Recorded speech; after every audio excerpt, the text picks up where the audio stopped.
Autre point de l'actualité, l'heure est au bilan pour le PAPSA, le projet d'amélioration de la productivité agricole et de la sécurité alimentaire. Ce projet est mis en œuvre grâce au partenariat entre le gouvernement burkinabé et la Banque mondiale. Les représentants des deux parties se sont retrouvés à Ouagadougou pour faire le point des activités déjà menées et formuler les recommandations pour la suite du projet. Moussa Ouedraogo, Estelle Judith Assorba. Les activités du PAPSA, projet d'amélioration de la productivité agricole et de la sécurité alimentaire, passaient à la loupe à cette rencontre. À moins de 2 ans de la fin du projet, c'est une satisfaction générale qui se dégage dans l'ensemble. Vous savez que le projet est mis en œuvre il y a cela plus de 5 ans.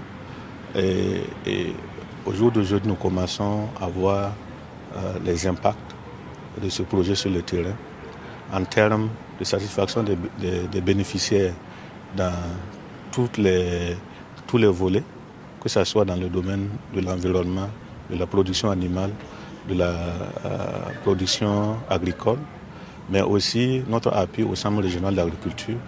Nous avons vu que véritablement il y a des avancées en termes d'amélioration de la productivité, de la sécurité alimentaire des populations, mais aussi pour tous les aspects liés à la protection de l'environnement. Des activités qui se sont bien déroulées, certes, cependant des aspects restent à être améliorés pour une mise en œuvre efficace du projet. Il va falloir que les uns et les autres sur le terrain s'approprient de l'exécution même des activités et qu'ils puissent apporter un véritable appui conseil aux producteurs. Un autre aspect, comme tout au niveau de la Banque mondiale, d'accepter quand même que débourser un peu pour pouvoir accompagner les producteurs dans certains équipements et dans certaines manières dans le renforcement des capacités. Cette rencontre entre la Banque mondiale et les acteurs du projet a aussi servi de cadre pour faire le point de la situation de la passation des marchés et de la gestion financière.